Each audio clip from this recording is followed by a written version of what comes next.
ডাকসু নির্বাচন নিয়ে দৈনিক প্রথম আলো তাদের প্রধান শিরোনাম করেছে। ছাত্র রাজনীতিতে পরিবর্তন চান শিক্ষার্থীরা, ডাকসু নির্বাচন। ছাত্রদল, গণতান্ত্রিক ছাত্র সংসদ, শিবির ও বামপন্থী ছাত্র সংগঠনগুলোর পক্ষ থেকে মনোনয়নপত্র সংগ্রহ। ডাকসুর কেন্দ্রীয় সংসদে পদ 28টি, মনোনয়নপত্র কিনেছেন 565টি। 18টি হল সংসদের বিভিন্ন পদে 1226 জন মনোনয়নপত্র সংগ্রহ করেছেন।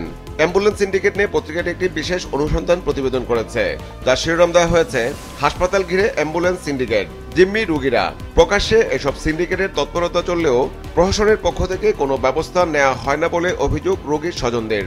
তিস্তা মহাপরিকল্পনা নিয়ে পত্রিকাটি একটি বিশেষ প্রতিবেদন করেছে, যার শিরোনাম দেওয়া হয়েছে তিস্তা প্রকল্পে চীনা ঋণ নিতে চায় সরকার।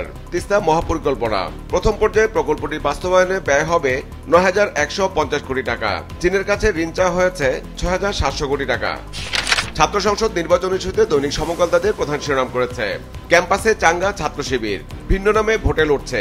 জুলাই অভ্যুত্থানের পরিচিত মুখদের প্যানেলে টানছে। ছাত্রত্ব না থাকায় ডাকসুতে জ্যেষ্ঠ নেতারা বাদ। প্যানেলে নারী, ধর্মীয় ও জাতিগত সংখ্যালঘু প্রার্থী।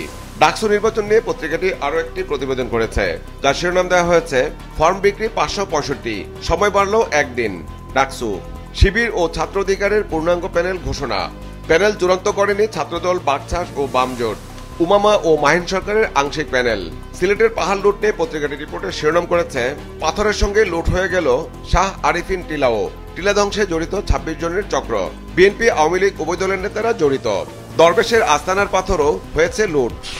দৈনিক যুগান্তরও তাদের প্রধান শিরোনাম করেছে ডাকসু নির্বাচন ইস্যুতে। ডাকসু নির্বাচনে 28 পদের বিপরীতে 565 ফর্ম বিক্রি। উৎসব মুখর ডাবি ক্যাম্পাস। আজ ফর্ম কেনা ও কাল জমা দেওয়ার শেষ দিন। হল সংসদে ফর্ম বিক্রি 1226। শিবির সহ 3 প্যানেল চূড়ান্ত। ছাত্রদল, বাকছাস, বাম সহ অধিকাংশের প্যানেল ঘোষণা আজ। উমামা ফাতেমার স্বতন্ত্র শিক্ষার্থী ঐক্য সহ বেশ কয়েকটি স্বতন্ত্র প্যানেলের ফর্ম সংগ্রহ। নির্বাচন কমিশনের সমন্বয় সভা নিয়ে পত্রিকাটি একটি বিশেষ প্রতিবেদন করেছে, যার শিরোনাম দেওয়া হয়েছে রাজনৈতিক ভোট কেন্দ্র বাদ দেওয়ার নির্দেশ। নির্বাচন কমিশনের সমন্বয় সভা রিপোর্টে বলা হয়েছে ভোট কেন্দ্রের নীতিমালা আবারও সংশোধন হবে। আসন্ন নির্বাচনে ভোটার বাড়লেও কেন্দ্র বাড়বে না। প্রতিটি ভোট কেন্দ্রে 100 জন ভোটার বাড়িয়ে নতুন ভোটারদের সমন্বয় হবে। ঋণ খেলাপি নিয়ে পত্রিকাটি একটি বিশেষ প্রতিবেদন করেছে, যার শিরোনাম দেওয়া হয়েছে নবায়নের 1,34,000 কোটি টাকার ঋণ ফের খেলাপি। বাংলাদেশ ব্যাংকের প্রতিবেদন। কৃষি, শিক্ষা ও অবকাঠামো খাতের অবস্থা নিয়ে দৈনিক কালের কণ্ঠ তাদের একটি বিশেষ প্রতিবেদন করেছে, যার শিরোনাম দেওয়া হয়েছে উপকরণ আমদানিতে ধস, উৎপাদন ব্যাহত। বিঘ্ন কৃষি শিল্পের উৎপাদন। ডিজেলের আমদানি কমেছে 20%।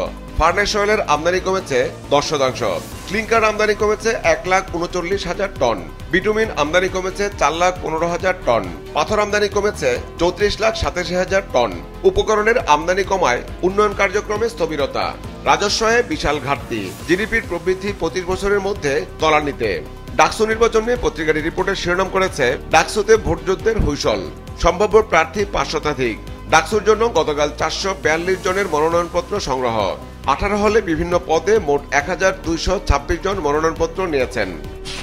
এনএসআই ইস্যুতে দৈনিক আমার দেশে একটি বিশেষ প্রতিবেদন করেছে, যার শিরোনাম দেওয়া হয়েছে এনএসআই র নেটওয়ার্ক। মেজর জেনারেল মঞ্জুর, লেফটেন্যান্ট জেনারেল শামসুল হক ও মেজর জেনারেল টিএম জোবায়ের এনএসআই-কে রয়ের ঘাঁটি। হিসেব তৈরি এবং আওয়ামীকরণে ভূমিকা রাখেন। 201 ব্যাচের 13 কর্মকর্তাই এনএসআই-তে ত্রাসের রাজত্ব কায়েম করেন। 2009 থেকে 2024 নিয়োগ প্রক্রিয়া নিয়ন্ত্রণ করত মধুর ক্যান্টিন, ঢাকা বিশ্ববিদ্যালয়, প্রধানমন্ত্রীর কার্যালয়, ভারতীয় দূতাবাস, ভারতপন্থী সেনা কর্মকর্তা। কৃষি যন্ত্রপাতির ভর্তুকি লোপাট নিয়ে দৈনিক দেশ রূপান্তর তাদের একটি বিশেষ প্রতিবেদন করেছে, যার শিরোনাম দেওয়া হয়েছে সরবরাহকারীরা আরামে, কৃষকরা ঋণের জালে। কৃষি যন্ত্রে সরকারি ভর্তুকি লোপাট। ধরাছোঁয়ার বাইরে কৃষি যন্ত্রের সরবরাহকারী কোম্পানিগুলো। কম্বাইন্ড হারভেস্টার বিক্রি হয়েছে 28 থেকে 38 লাখ টাকায়। প্রতিটি যন্ত্রে ভর্তুকি ছিল 15.75 থেকে 22.50 লাখ টাকা। ভর্তুকির টাকা সরকার পরিশোধ করত সরবরাহকারীকে। নির্বাচনী রোডম্যাপ নিয়ে পত্রিকাটি রিপোর্টের শিরোনাম করেছে চলতি সপ্তাহে নির্বাচনী রোডম্যাপ দেবে ইসি। ত্রয়োদশ সংসদ নির্বাচন ইস্যুতে দৈনিক কালবেলা তাদের একটি বিশেষ প্রতিবেদন করেছে, যার শিরোনাম দেওয়া হয়েছে পিয়ার দাবিতে পাল্লা ভারী করছে দলগুলো। কর্মসূচি অব্যাহত রাখবে জামায়াত। সভা সেমিনার করছে ইসলামী আন্দোলন। সংসদের উভয় কক্ষে পিয়ার চায় এনসিপি। ডাকসু নির্বাচন ইস্যুতে পত্রিকাটি রিপোর্টের শিরোনাম করেছে মনোনয়ন চমকে শুরু ডাকসুর ডামাঢোল। রেকর্ড সংখ্যক মনোনয়নপত্র সংগ্রহ। উৎসবমুখর ক্যাম্পাস। 8 প্যানেলে শীর্ষ 3 পদে লড়বেন 5 নারী। ডাকসু হলে প্রার্থী প্রায় 1800। আজ মনোনয়নপত্র জমা দেওয়ার শেষ দিন থাকলেও রাতে একদিন সময় বাড়ানো হয়। 21 আগস্ট প্রার্থী তালিকা প্রকাশ, মনোনয়নপত্র প্রত্যাহার 25 আগস্ট, চূড়ান্ত তালিকা প্রকাশ 26 আগস্ট, ভোট গ্রহণ আগামী 9 সেপ্টেম্বর। বেসরকারি শিক্ষা প্রতিষ্ঠানে শিক্ষক নিয়োগ ইস্যুতে দৈনিক আজকের পত্রিকা তাদের একটি বিশেষ প্রতিবেদন করেছে, যার শিরোনাম দেওয়া হয়েছে বিসিএস এর আদলে শিক্ষক নিয়োগ, বেসরকারি শিক্ষা প্রতিষ্ঠান। নতুন ব্যবস্থায় শিক্ষক নিয়োগ হবে যেভাবে শিক্ষক নিবন্ধন সনদ বাদ যাবে, হবে নিয়োগ বিজ্ঞপ্তি, নির্বাচনী ও মৌখিক পরীক্ষার পর চূড়ান্ত ফল প্রকাশ, উভয় পরীক্ষার পাস নম্বর হবে ন্যূনতম 40%, শূন্য পদের দ্বিগুণ প্রার্থীর ডাক পাবে মৌখিক পরীক্ষায়, চূড়ান্ত সুপারিশ পাবেন পদের 20% বেশি প্রার্থী। নির্বাচন ইস্যুতে ইসি সচিবের বক্তব্য নিয়ে পত্রিকার রিপোর্টের শিরোনাম করেছে ভোটের রোডম্যাপ চলতি সপ্তাহে ঘোষণা, ইসি সচিব।